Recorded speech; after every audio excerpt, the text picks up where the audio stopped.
It's easy to ignore creepy posts when they're about strangers. Harder when the details sound like your street, your routine, your time zone. This is LurmoStories, and tonight's stories get uncomfortably specific. Keep listening. You'll know what I mean soon. There's a rhythm to city work. I'm a utility worker for the city. Water lines, sewer systems, drains, the things you don't think about unless they go wrong. My days are full of the mundane, checking grates, making sure the flow isn't obstructed, inspecting pipes beneath the streets. I spend hours on end walking around the city, my feet scuffing the pavement, my head constantly ticking through the list of tasks. I've done this for years. It's routine, safe, and boring. Most people don't even notice the work I do. It's the kind of job where, if you do it right, no one remembers you were ever there. Today started like any other. A little overcast, a slight chill in the air. My partner and I were assigned to check the sewer grates near the downtown district.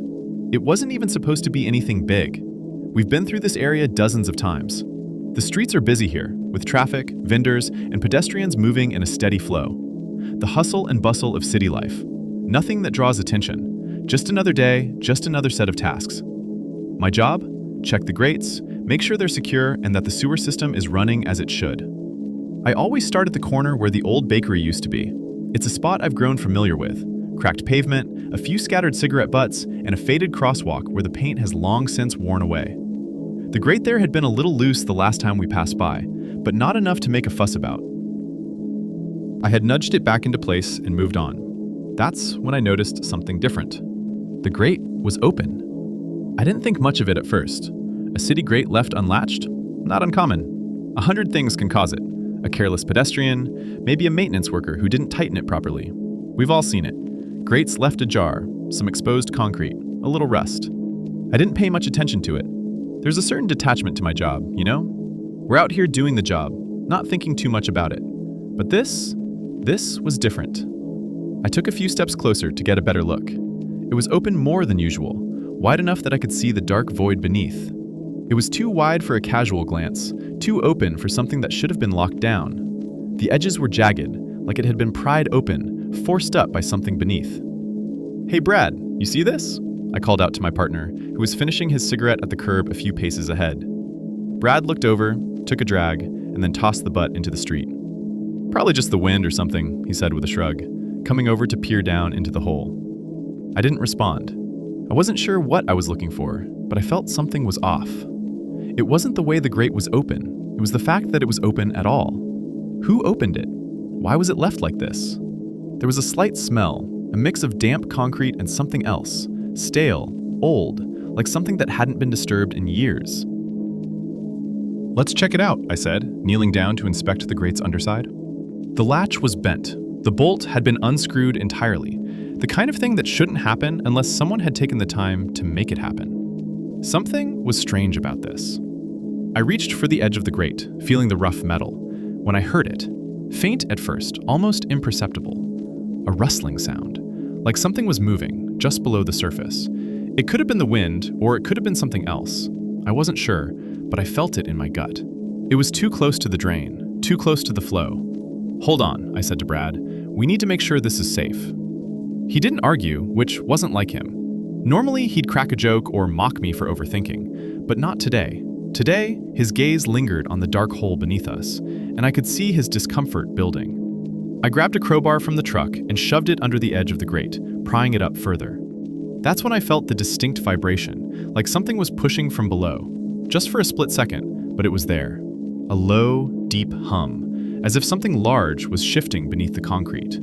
Brad's hand landed on my shoulder, pulling me back. "Don't do it," he said quietly. I looked at him, his face pale, eyes wide with unease. "What's wrong, Brad? It's just a grate." But Brad's eyes were locked on the hole now, a look I couldn't place. Something about it wasn't right. My instincts were buzzing, but I was too far in to back out. Maybe that was the problem. You start looking too closely, and you see things you can't unsee. That's how this job works. It's all about turning a blind eye. I stepped back, but then something happened. A shift. A deep, rumbling sound from below. I didn't know how to explain it. Almost like something was crawling, but not in the way a rat would. Something larger, more deliberate. "Brad, did you hear that?" He didn't respond. and I saw his eyes flicker to something behind me. For the first time, I felt the weight of someone else's gaze. There was a figure standing at the corner of the street, watching us. He was tall, too tall, and his face was half hidden beneath the brim of his hat. I didn't know when he showed up, but I couldn't shake the feeling that he wasn't supposed to be there. I turned quickly, but the man was gone, lost in the crowd. I didn't think twice. Something about this wasn't right. I didn't have a clear sense of danger, but it was all wrong. Too off-kilter. Too many things aligning in a way I couldn't explain. "Let's get back to the truck," I said to Brad, my voice low. Brad nodded, not needing any further explanation. We turned and walked away, but the thought lingered in the back of my mind. What was under there? And why did that man appear just as we were inspecting the grate? I didn't hear the sound again as we walked, but I couldn't shake the feeling that something, or someone, was still there. Waiting. The rest of the day passed uneventfully, but I couldn't stop thinking about that grate, about the hum, about the figure. Something wasn't right. The next morning, I found myself back at the same spot. Brad didn't come with me this time. He was off on a different assignment. But I had to go back. I had to know. The grate was still open, wider than before, and as I crouched beside it again, I realized I was not alone. The figure was back, standing just out of sight, watching me from a distance. He didn't move, just stood there, like a shadow, waiting to swallow me whole. I don't know what happened after that. The last thing I remember was the sound from below, the hum, growing louder. Then nothing. It's all a blur. I woke up back in my truck, the sun high in the sky, everything around me unchanged. The grate was closed, latched down tight. I don't know what I saw or who I heard. All I know is that I won't be going back to that spot. Some things you can't undo, no matter how much you wish you could. And some things, once you notice them, can never be unseen. I've been flying for years, 100 flights, give or take. A frequent flyer, some would call me. But that doesn't even begin to capture it. I spend more time in the sky than most people do on the ground. Business trips, vacations, even quick weekend getaways. I've had my share of delays, cramped seats, and turbulence. In fact, I've come to almost expect it. It's part of the routine. Just another part of the world that's too small for comfort. On this flight, it was the same old, a packed jet. Late afternoon flight, heading from New York to Chicago. Standard for me. My seat was cramped as always, the hum of the engines vibrating through my bones. I didn't mind. I've learned to zone out on these flights, to forget the world below and just close my eyes for a few hours. But it wasn't a regular flight, not for me at least. The first sign something was off came when the seatbelt sign flicked on, after we'd been cruising for a while. That wasn't unusual, but the timing felt strange. We'd already passed the usual altitude for it to stay on. This was a stretch of smooth air. There was no reason to keep us strapped in. The moment the bell dinged, I glanced around, and I noticed it. The flight attendants were sitting down. I've flown a lot, as I said. I've seen them walk down the aisles, making their rounds, checking on passengers, offering snacks or delivering drinks. I've never seen them just sit there, not even during the quietest of flights. But there they were. All of them, 3 attendants, all of them seated, facing the front, strapped into their own seats. It wasn't just 1 or 2. Every single one was immobile, looking straight ahead. No one was standing, no one was moving. I didn't think much of it at first. Maybe they were just taking a break, or maybe it was something to do with the unexpected turbulence. But it felt off. I couldn't shake it. You see, it wasn't just their stillness, it was their expressions, their eyes. They weren't alert, they weren't even passive. They looked vacant, almost like mannequins. It was subtle at first, but I noticed that none of them blinked. I sat up straighter in my seat. It wasn't just the flight attendants. I glanced at the other passengers. A couple in the row ahead were chatting, but their voices were muffled by the low hum of the engines. There was a woman in the aisle seat next to me, staring at the back of the seat in front of her. Her eyes were wide, but unblinking. Her hands were pressed flat against her knees, fingers stiff, like they had become frozen there. I'm sure she wasn't aware of it, but she was holding herself rigidly, unmoving. I blinked a couple of times, trying to clear the mental fog. That's when the turbulence hit. It was sudden, almost violent. The plane dropped with a sickening lurch, making my stomach drop right alongside it. I gripped the armrests, my fingers digging into the plastic, trying to stay steady. I could hear gasps of shock from around the cabin as the plane dipped sharply. I watched as the flight attendants, still seated, still locked in place, didn't even flinch. No response, no panic, not even a flicker of movement. They remained statuesque. The The turbulence only lasted a few seconds, but it felt much longer. When the plane stabilized again, I took a slow breath, my hands still gripping the armrests. I glanced at the attendant closest to me. She was staring straight ahead, but her eyes had shifted slightly. It was subtle, but I could swear it was different. Her gaze was locked on the cabin door. She hadn't moved her head, but her eyes had followed the motion of something, or someone. I looked around the cabin. Nothing seemed unusual, yet the air felt thick, unnervingly so. The low buzz of the overhead lights hummed louder in my ears. I could hear the rustle of the air conditioning, the murmurs of passengers, but everything seemed distant, like I was caught in a soundproof bubble, watching life continue around me without being able to touch it. I shifted in my seat, uncomfortable. The woman next to me was still staring ahead. I tried to make eye contact, but she didn't seem to notice. She was stiff. I mean, her body was stiff. Like she was sitting there, but her posture was unnaturally rigid. It reminded me of a doll, propped up, unable to move even if it wanted to. I don't know why, but I felt like I needed to ask her if she was okay. But when I reached over to tap her shoulder, my hand hesitated just before touching her. Her skin was cold, ice cold, even though the cabin temperature felt fine. I pulled back, my heart racing. She didn't move, not a single reaction. A chill crept over me, and I suddenly felt like the walls of the plane were closing in. I had to get up. I couldn't stay here. The flight attendants were still sitting, unmoving, their blank eyes fixed forward, their bodies rigid and unnatural. I considered calling one over, but I already knew what would happen. They wouldn't respond.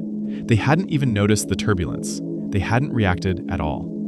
I unbuckled my seatbelt, my hands trembling as I pushed my seat back. I stood up slowly, my eyes darting around the cabin. My gaze locked on the flight attendants again. They were still staring ahead, still frozen. And then, just as quickly as the turbulence had come, it stopped. The plane leveled out, and the hum of the engines returned to its usual smooth cadence. But there was something heavier in the air now, a weight that wasn't there before. I took a few steps toward the back of the plane, my legs shaky, and when I turned the corner toward the galley, that's when I saw it. The other attendant. She was standing by the emergency exit. And the moment I saw her, my stomach turned. Her face was different. Not in any obvious way, but there was something behind her eyes that made her look almost unfamiliar. Like I had seen her face before, but could never quite remember where. She was staring right at me. But not just staring, she was watching, following my every move. I stopped in my tracks, my breath caught in my throat. Something wasn't right. It was clear now. No one was moving normally. No one was behaving like they should. The air felt thick and suffocating. I turned to look back toward my seat, but I couldn't. I couldn't go back there. It felt wrong. It felt like the space I had occupied no longer existed in the way I remembered. A voice broke the silence then. It wasn't the voice of an attendant, but it sounded like one. Too polished, too rehearsed. It came through the intercom, a faint crackle distorting the words. "We will be arriving in 30 minutes. Please prepare for landing." I froze, my legs locking in place. There was no way. The plane was still in the air, and we were nowhere near landing. My heart hammered in my chest. I didn't care anymore. I couldn't stay on that plane. I needed to get off. I sprinted down the aisle, my breath coming in ragged gasps. I didn't look back. I didn't have to. I knew they were all still watching me. It was one of those days that felt like it could be just another one of those days, if you get what I mean. The kind where the sun beats down just enough to make you feel alive, but not enough to make you sweat. I had nothing special planned, but I figured I might as well take a walk along the old suspension bridge that cuts across the river. It had always been one of those places where you can think in peace, or just enjoy the view, if you're in the right mood. The bridge had been around for decades, maybe longer. I had crossed it 100 times before, but today, something felt different. It wasn't obvious at first, just a slight prickling of the hairs on my neck, like I was being watched. But it was probably nothing. Maybe I had just woken up on the wrong side of the bed, you know? I started walking, my feet tapping the concrete in a steady rhythm. The air smelled of salt water and old wood, like a forgotten piece of history that nobody paid much attention to anymore. The bridge swayed slightly under my feet, not in a way that felt unsafe, but in that familiar, comforting way that reminds you this old thing is still standing. For a moment, I thought about how many people had crossed it over the years. tourists, commuters, even the odd couple who came for a romantic walk at sunset. Everything was normal. Too normal. The sound of my footsteps, the occasional car driving by below, the wind whistling through the cables. But there was something about the cables that caught my attention. They looked frayed. The once tight strands that held the bridge together were beginning to unravel. I tried to brush it off. Old bridges look a little worn, right? It wasn't uncommon to see signs of age. But as I kept walking, I couldn't shake the feeling that it wasn't just age at work here. The sounds, too, felt off. The bridge creaked, a low, dull groan that reverberated through the metal beams. Normally, that was a comforting sound, a sign that the bridge was doing its job, holding everything together. But today, it felt like the groan of something under strain, something about to break. I stopped for a moment and looked up at the cables above me. They were thick, heavy, and solid-looking, but something was wrong. I couldn't quite place it, but they seemed more brittle, like they had been stretched too far, too thin, and now they were beginning to give way. For a second, I thought I saw one of the cables move, a subtle twitch, like a thread pulled too tight and ready to snap. I blinked and rubbed my eyes. There was no way that was real. Maybe I had been staring at it for too long. But then, a sound. A sharp, violent snap echoed through the air. It was followed by another, and then another. The first one had been distant, almost inaudible, but the others were closer, louder, like something was breaking in the sky itself. My heart skipped a beat. I looked up again, my stomach tightening. The cables. One of them had snapped clean through. It dangled like a broken limb, twisted and wild, its remaining strands whipping in the wind. For a moment, everything stood still. The world paused, as if it were holding its breath. And then the bridge creaked again, louder this time, and I felt the ground shift beneath me. The walkway wobbled, just slightly, but enough to make my stomach lurch. I kept walking, even though I knew I should have turned back. Maybe I was just imagining things, right? The bridge had stood for so long, and it had to be safe. I tried to convince myself. But another snap rang out, even closer this time. I stopped dead in my tracks. The bridge didn't just sway anymore, it buckled. A section of the cables on the far side of the bridge pulled taut and then snapped, sending a violent jolt through the walkway. I stumbled, grabbing the railing to steady myself, my heart pounding in my chest. The sound of the metal breaking, the high-pitched screeching of cables under pressure, echoed in the air. It was happening. The bridge was coming apart. I didn't have time to think. I turned around and started walking as fast as I could, but every step felt like the ground was shifting beneath me.